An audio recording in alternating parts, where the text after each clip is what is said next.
Hi everyone, this is Bhargavi Prakash और मैं आज आपको शुरू करवा रही हूँ फिजिक्स की 11th क्लास का एक सबसे इम्पोर्टेंट चैप्टर जो ज़्यादातर बच्चों को इसमें क्या आती है, डिफिकल्टी आती है क्योंकि ये कंसेप्ट थोड़ा सा इमेजिनरी भी है और क्या हमें लगता है ऐसा कि ये क्या है, प्रैक्टिकल नहीं है, जबकि वेक्टर सबसे ज़्यादा प्रैक्टिकल चैप्टर है और एक ऐसा चैप्टर है जो अपनी डेली मतलब जो आप रोज रोज कर रहे हो ना उसी से रिलेटेड है।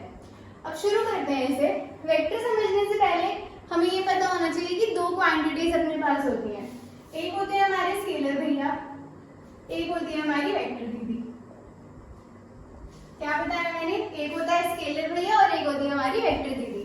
अब जो स्केलर क्वांटिटी थी वो तो चलो हम पढ़ ही रहे थे।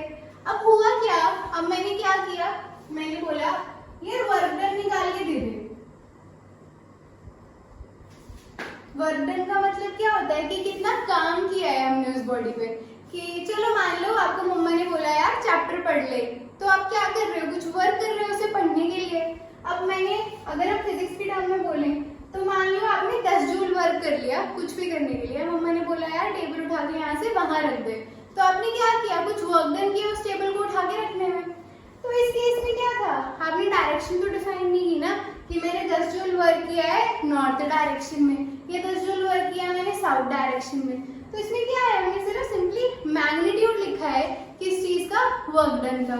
अगर मैं आपको बोलूं यार तू गाड़ी कितनी स्पीड से चला लेता है, तो आप क्या बोलोगे, 60 किलोमीटर पर आवर। स्पीड ज्यादा पसंद है तो चला लेते होगे 90 किलोमीटर पर आवर पे।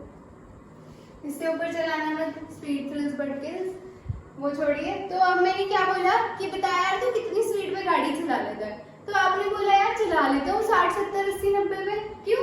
अब इस केस में भी आपने क्या किया, मुझे क्या बताया, मैग्नीट्यूड बताया ना कि आप कितनी स्पीड पे गाड़ी चला रहे हो। आपने ये तो नहीं बोला कि मैं 60 किलोमीटर पर आवर चलाता हूँ नॉर्थ वेस्ट डायरेक्शन में, या फिर ऊपर की तरफ या नीचे की तरफ या दाएं या फिर बाएं। आपने मुझे सिर्फ क्या बताया, मैग्नीट्यूड बताया।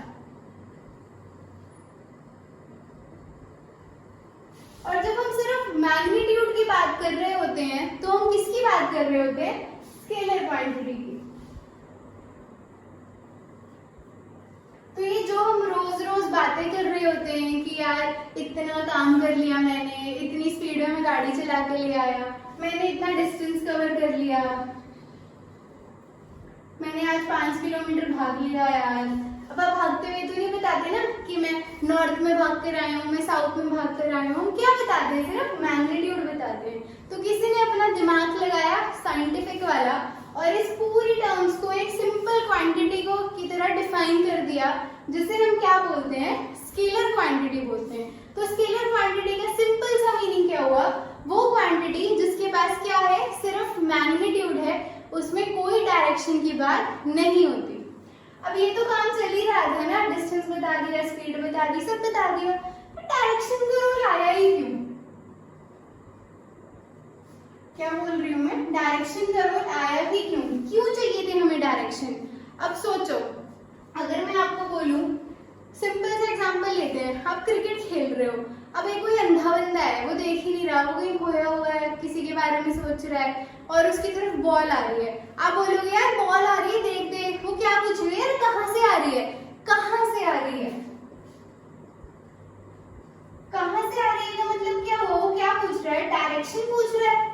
सिंपल सी बात है, उसने पूछा कि कहाँ से आ रही है, मतलब क्या पूछ रहा है, वो डायरेक्शन पूछ रहा है, तो डायरेक्शन का रोल आ गया। यानी कि डायरेक्शन भी क्या है, जरूरी है। अब अगर मैं बोलूं कि यार धक्का मार दे जरा गाड़ी को, अब मैंने आपको बताया ही नहीं, आगे धक्का मार, पीछे धक्का मार, कहाँ धक्का मारूं भाई? अगर मुझे गाड़ी घर से बाहर निकालनी है और वो स्टार्ट नहीं हो रही है, तो पुरानी गाड़ियों में क्या करते थे, धक्का मारते थे और बंदा स्टार्ट कर देता था गाड़ी। अब अगर मैंने आपको बताया ही नहीं कि पीछे से धक्का लगाना है और आप आगे से धक्का लगा रहे हो, गाड़ी चल जाएगी क्या? नहीं चलेगी। तो फिर से क्या हुआ, डायरेक्शन का एक इम्पोर्टेंट रोल आ गया हमारी लाइफ में, यानी कि हमारी जिंदगी में। तो इस जिंदगी को आसान बनाने के लिए किसी ने फिर से अपना साइंटिफिक दिमाग लगाया और हमें टर्म दिया वेक्टर क्वांटिटी का। तो हमें क्या करना पड़ा, फिजिक्स में एक और नई चीज पढ़नी पड़ी जिसे हम क्या कहते हैं, वेक्टर क्वांटिटी कहते हैं। अब वेक्टर क्वांटिटीज होती कौन सी हैं? क्या बताया मैंने, धक्का लगा दिया, धक्का लगाने का मतलब क्या होता है? फोर्स लगाना। तो फोर्स कहाँ लगाना है? 10 न्यूटन की लगा दे साउथ में। तो ये क्या है? एक वेक्टर क्वांटिटी है। वेक्टर क्वांटिटी का मतलब क्या हुआ? जहां पे मैग्नीट्यूड के साथ साथ डायरेक्शन का भी रोल है, वो क्या है? हमारी एक वेक्टर क्वांटिटी है। अब स्पीड तो चलो चल ही रही थी, हमारे पास एक और टर्म आ जाती है वेलोसिटी। फिजिक्स में हम स्पीड ना लिख के वेलोसिटी लिखते हैं। जब तक तो हम 9th 10th में होते हैं हम पढ़ते हैं speed is equal to distance upon time, हो गया। फिर क्या हुआ? वेलोसिटी का कांसेप्ट आ गया। वेलोसिटी का फॉर्मूला क्या होता है? Displacement upon time. अब अगर वैसे देखा जाए कि speed is equal to distance upon time और velocity is equal to displacement upon time में फर्क क्या है? जो तो हमारा डिस्टेंस है, जैसे कि आपने किया होगा अपनी 9th या 10th में, हमारे पास एक सर्कुलर रास्ता है, ठीक है। अब अगर मैं बोलूं इसकी सर्कमफ्रेंस कितनी है? 10 मीटर मान लो, तो आपने इसका गोल गोल चक्कर लगाया और आपने क्या किया? 10 मीटर कवर कर लिया। आपने मुझे क्या बताया? 10 मीटर क्या है? मेरा डिस्टेंस है, ये आपकी डिस्प्लेसमेंट नहीं है। क्योंकि अगर आपने यहाँ से शुरू करके यहीं पर खत्म कर दिया तो आपकी डिस्प्लेसमेंट कितनी है? 0 है। अब ये कैसे जादू हुआ भला? क्योंकि डिस्प्लेसमेंट की जो हमारी डेफिनेशन है वो क्या कहती है? It is the maximum distance between the starting position and the final position. और इस केस में हमारी स्टार्टिंग और फाइनल पोजीशन क्या हो जाती है? सेम हो जाती है। इसलिए हम इसे क्या कंसिडर करते हैं? एक वेक्टर क्वांटिटी लेते हैं, क्योंकि इसमें क्या आ जाता है? डायरेक्शन का रोल आ जाता है। तो स्पीड, वेलोसिटी, डिस्टेंस और डिस्प्लेसमेंट में हमारे पास यही फर्क है। तो आप जब वेलोसिटी लिखोगे तो आप लिखोगे 10 मीटर पर सेकेंड साउथ में, नॉर्थ में, north east, north west, south west, south east, कहीं पे भी लिखोगे तो आगे डायरेक्शन भी आएगी। और सेम है हमारा डिस्प्लेसमेंट के लिए कि डिस्प्लेसमेंट मैंने कहाँ की है? मैं 10 मीटर चला हूँ नॉर्थ की तरफ। इसलिए जब हम इस तरह के क्वेश्चंस करते हैं तो आपको बोला जाता है कि आपकी डिस्प्लेसमेंट कितनी है? 10 मीटर है। कहाँ है? नॉर्थ की तरफ है। तो ये क्या बताता है? हमारे इनिशियल पोजीशन से फाइनल पोजीशन के बीच का डिस्टेंस बताता है। और इसमें क्या होती है? डायरेक्शन का भी एक मेजर रोल होता है। तो ये तो पढ़ लिया हमने डिफरेंस एक तरीके से, किसके बीच? स्केलर क्वांटिटी और वेक्टर क्वांटिटी के बीच। बट अब वेक्टर के क्या होते हैं? कुछ टाइप्स होते हैं। तो टाइप ऑफ वेक्टर में हमारे पास इस तरह की कुछ लिस्ट होती है। इतने टाइप के हमारे पास क्या है? वेक्टर है। इसमें घबराने की कोई जरूरत नहीं है। इनमें से ज्यादातर वेक्टर्स आपको नाम से ही समझ आ जाएंगे। सबसे पहले मतलब है इक्वल वेक्टर। इक्वल का मतलब क्या होता है? जो सेम है। इक्वल का मतलब क्या होता है? जो सेम है। सेम कैसे है? अगर मेरे पास ये एक वेक्टर है और इसका मैग्नीट्यूड क्या है? 10 मीटर है और ये भी क्या है? मेरे पास 10 मीटर है। अब ये स्केलर क्वांटिटी है, वेक्टर क्वांटिटी है? स्केलर क्वांटिटी ये क्यों है? मैंने डायरेक्शन तो बताया ही नहीं। अगर ये भी मैं बोलूं ईस्ट में है और ये भी मैं बोलूं ईस्ट में है तो क्या हो रहा है? इसका मैग्नीट्यूड भी क्या है? इक्वल है और डायरेक्शन भी क्या है? इक्वल है। तो ये क्या है? हमारा इक्वल वेक्टर है। अब अगर मैं क्या कर दूं? ऐसा कुछ कर दूं कि ये 10 मीटर है, ये भी 10 मीटर है, ये है ईस्ट में, ये है वेस्ट में। तो इस केस में क्या हो रहा है? मैग्नीट्यूड तो सेम है लेकिन डायरेक्शन क्या हो गई? ऑपोजिट हो गई, यानी कि डिफरेंट हो गई। तो सेम वर्ड का मीनिंग गलत हो गया। तो ये क्या है? हमारा अनइक्वल वेक्टर है। नाम से क्लियर है? इक्वल मतलब मैग्नीट्यूड भी सेम है और डायरेक्शन भी क्या है? सेम है। और अनइक्वल का मतलब क्या है? डायरेक्शन अलग है या फिर मैग्नीट्यूड अलग है, तो वो क्या है? अनइक्वल वेक्टर है। अब हमारे पास अगला क्या है? पैरेलल और एंटी पैरेलल। पैरेलल तो ऐसे ही होते हैं वेक्टर्स, ठीक है। अब इसमें क्या है? सिर्फ डायरेक्शन देखते हैं हम लोग। क्या देखते हैं? सिर्फ डायरेक्शन देखेंगे कि डायरेक्शन क्या होनी चाहिए? सेम होनी चाहिए। मैग्नीट्यूड से कोई फर्क नहीं पड़ता, क्योंकि हम क्या चेक कर रहे हैं? सिर्फ पैरेलल कंडीशन चेक कर रहे हैं। ये ऐसा भी हो सकता है, ऐसा भी हो सकता है, इतना सा या इतना बड़ा भी हो सकता है। तो इसमें क्या है? मैग्नीट्यूड से फर्क नहीं पड़ रहा, सिर्फ हम डायरेक्शन देख रहे हैं क्या वो सेम डायरेक्शन में है या फिर नहीं है। अगर मैं इन्हीं वेक्टर की डायरेक्शन को चेंज कर दूं, ये इधर बना दिया या फिर इधर बना दिया, ये वाला भी मैंने इधर कर दिया, तो ये क्या हो जाएंगे, एंटी पैरेलल हो जाएंगे।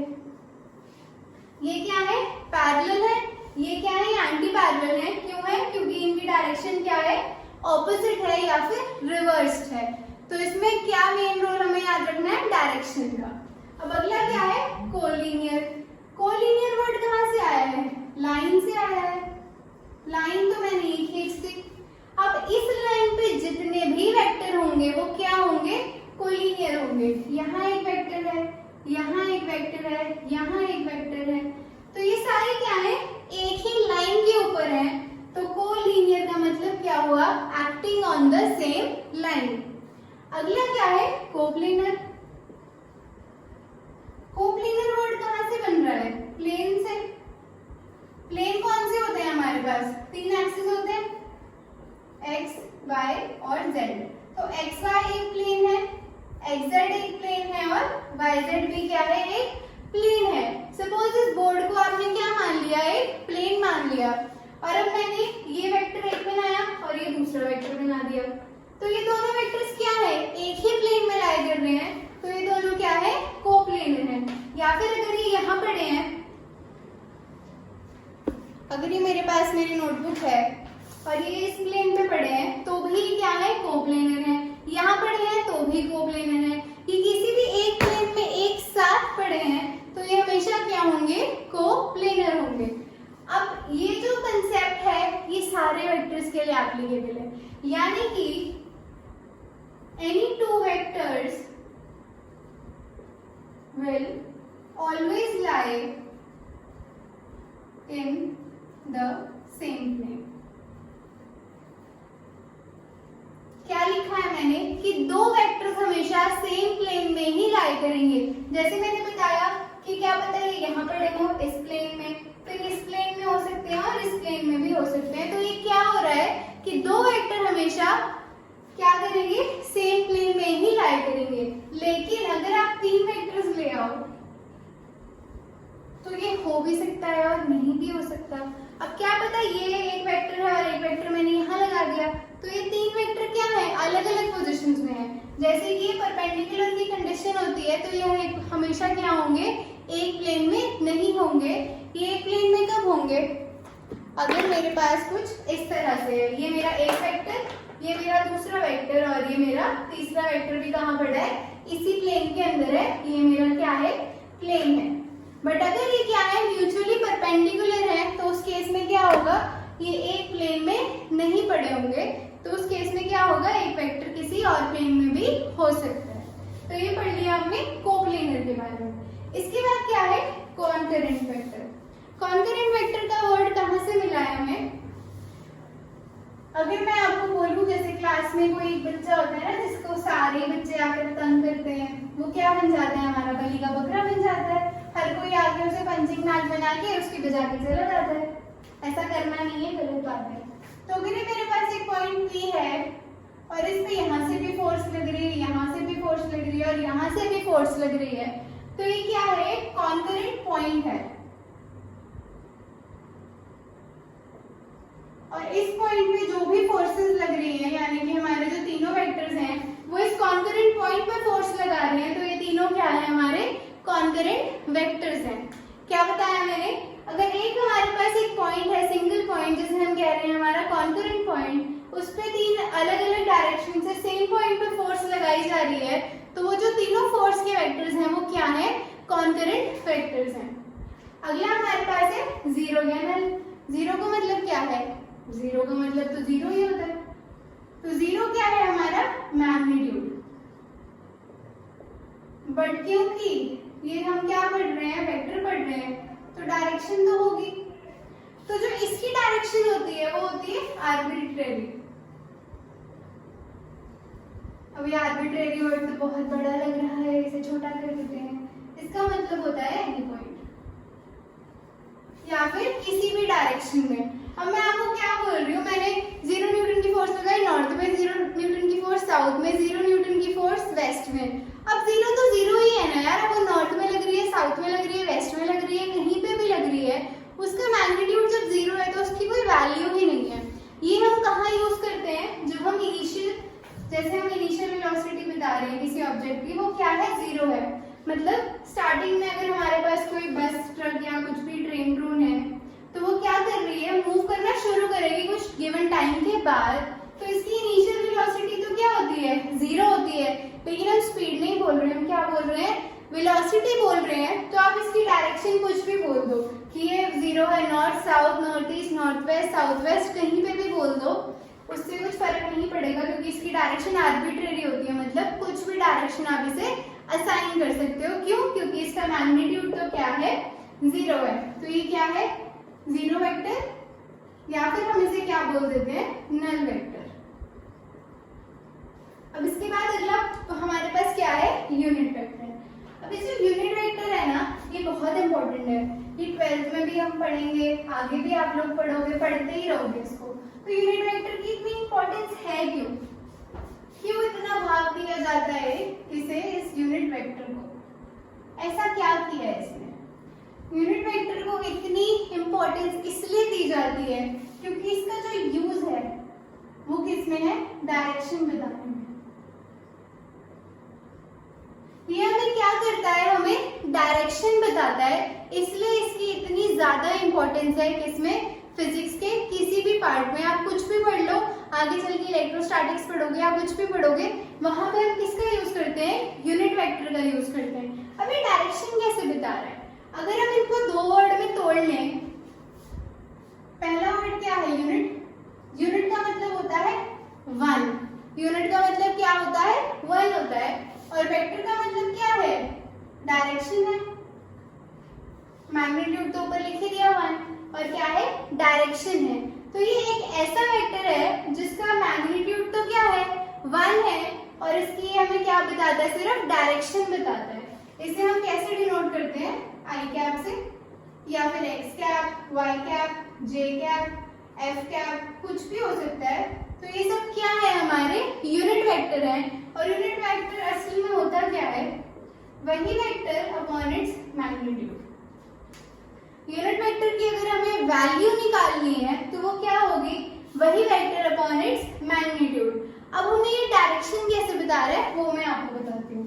अगर हम ऑर्थोगोनल यूनिट वेक्टर देखें, ऑर्थोगोनल का मतलब होता है 90 डिग्री पे है। ये हमारा एक्स एक्सिस है, ये हमारा वाई है, ये हमारा जेड है।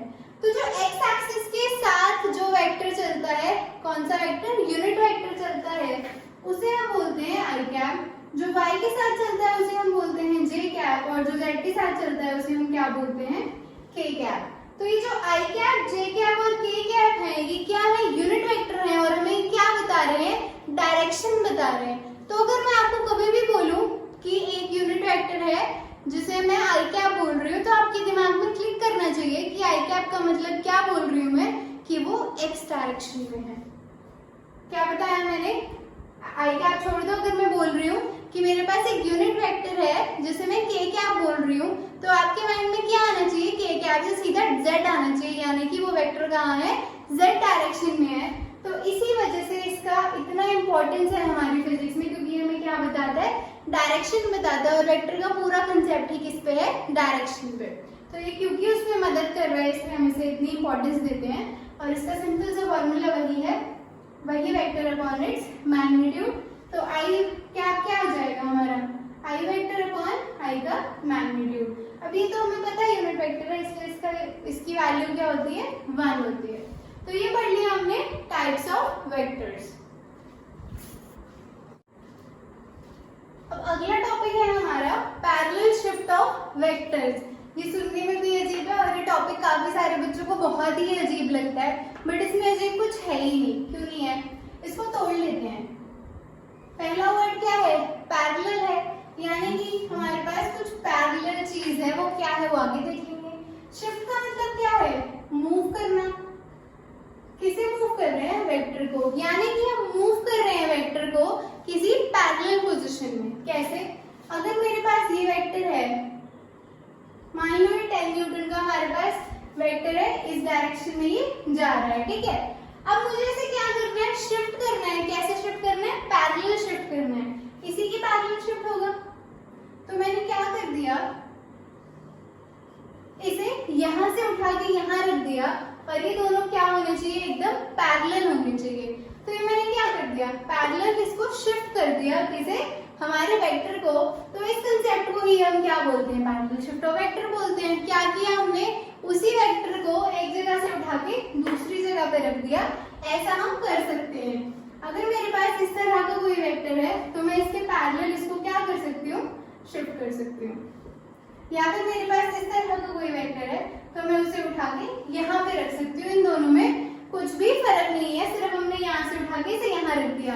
इसको समझने का एक और तरीका है, मेरे पास एक मार्कर है, हर यहाँ पर है, और मैंने इसे उठा के सेम पोजीशन पे यहाँ रख दिया है। तो ये मार्कर ही, मार्कर तो कुछ और नहीं बन गया, चूहा बिल्ली कुछ नहीं बना। यहाँ पर भी ये मार्कर था, यहाँ पर भी ये मार्कर ही था। तो यहाँ पर भी ये फोर्स ही है और यहाँ पर भी ये फोर्स ही रहेगी। लेकिन ये जो फोर्स है वो एक ही बॉडी पे लगनी चाहिए। क्या बताया मैंने, ये जो फोर्स है उसी सेम बॉडी पे लगनी चाहिए। ये नहीं है कि यहाँ पर ये लग रही थी किसी बॉडी ए पे, आपने इसे उठा के लगा दिया बॉडी बी पे। भैया ऐसे कैसे लगा दिया, ये तो कैलकुलेशन ही गड़बड़ हो जाएगी। तो हम क्या करेंगे, सिर्फ उठा के रख सकते हो, लेकिन वो फोर्स जिस बॉडी पे लग रही है वो बॉडी हम चेंज नहीं कर सकते। मान लो अगर ये मेरे पास डस्टर है और इस पे इस तरह से यहाँ पर फोर्स लग रही है, ये मेरी बॉडी है, ये मेरा वेक्टर है जो इस पे फोर्स लगा रहा है। तो अगर मैं इसे उठा के इसके पैरेलल यहाँ शिफ्ट कर दूं तो उससे कुछ फर्क नहीं पड़ेगा, क्योंकि मैग्नीट्यूड तो क्या है, सेम ही है, लेकिन बॉडी सेम होनी चाहिए। अब अगर मैं यहाँ से इसे उठाकर इसके यहाँ रख दूं, बट मैंने उसी पोजीशन पे रखा है, तो ये क्या है, गलत है, क्योंकि बॉडी तो क्या हो गई, चेंज हो गई। तो हमें क्या करना है, सिर्फ उठा के एक जगह से दूसरी जगह रखना है, बॉडी को चेंज नहीं करना। तो ये है हमारा पैरेलल शिफ्ट ऑफ वेक्टर्स। अभी हमने पढ़ा क्यों, ये तो हमें पता होना चाहिए। तो इसका हम यूज करते हैं एंगल निकालने के लिए। किसका angle, angle between two vectors. यार फिजिक्स में कुछ भी है ना, बिना मतलब के हम कुछ भी नहीं पढ़ते। हमने एबीसीडी भी बिना मतलब की नहीं पढ़ी थी, काउंटिंग भी बिना मतलब के नहीं पढ़ी थी, और फिजिक्स में एक भी टॉपिक ऐसा नहीं है जो आप बिना मतलब के पढ़ोगे। तो आइए समझते हैं एंगल बिटवीन टू वेक्टर्स क्या है। अब एंगल बिटवीन टू वेक्टर का मतलब क्या है, हमें क्या बताना है, एंगल बताना है दो वेक्टर्स के बीच का। सिंपल है, एक वेक्टर लिया, दूसरा वेक्टर दिया, एंगल देखा, बता दिया। नहीं, इतना आसान नहीं है, क्योंकि वेक्टर में हम क्या कर रहे हैं, कुछ कॉम्प्लिकेटेड चीजें पढ़ रहे हैं, जो कि कॉम्प्लिकेटेड भी नहीं है। इसमें सबसे पहले हमें याद रखना है कि टेल से टेल मिली होनी चाहिए, या फिर हेड टू हेड होना चाहिए। हम कहते हैं ना, हेड टू हेड आगे फाइट कर, मैन टू मैन आगे फाइट कर। फाइट करना गलत बात है, करनी नहीं। तो इसमें भी हम क्या करते हैं, टेल टू टेल आगे लड़ाई कर ले यार, या फिर हेड टू हेड आकर लड़ाई कर ले। तो इसमें हम क्या करेंगे, इनका सर से सर मिला देंगे या फिर टेल से टेल मिला देंगे। कैसे मिला देंगे, अब ये जो हमारा वेक्टर है, अब ये तो पता होना चाहिए ना टेल क्या है और हेड क्या है। तो ये है हमारी टेल और ये है इसका सर। जहाँ पे एरो लगता है वो क्या होता है, हमारा हेड होता है, और जो दूसरी साइड है वो हमारी टेल होती है। तो अब ये वेक्टर ध्यान से देखो, तो ये इसका क्या है, हेड है, ये भी इसका हेड है, ये इसकी टेल है और ये इसकी टेल है। तो इसमें तो पहले ही टेल से टेल मिले हुए हैं, तो क्या करना है, कुछ भी नहीं करना। थीटा देखा कितना है, थीटा हमारे पास 90 डिग्री है, मिल गया एंगल, आसान है। अब इसमें क्या है, ये क्या है, हमारा हेड है, ये इसकी टेल है। अब इसमें ये इसका हेड है और ये क्या है, इसकी टेल है।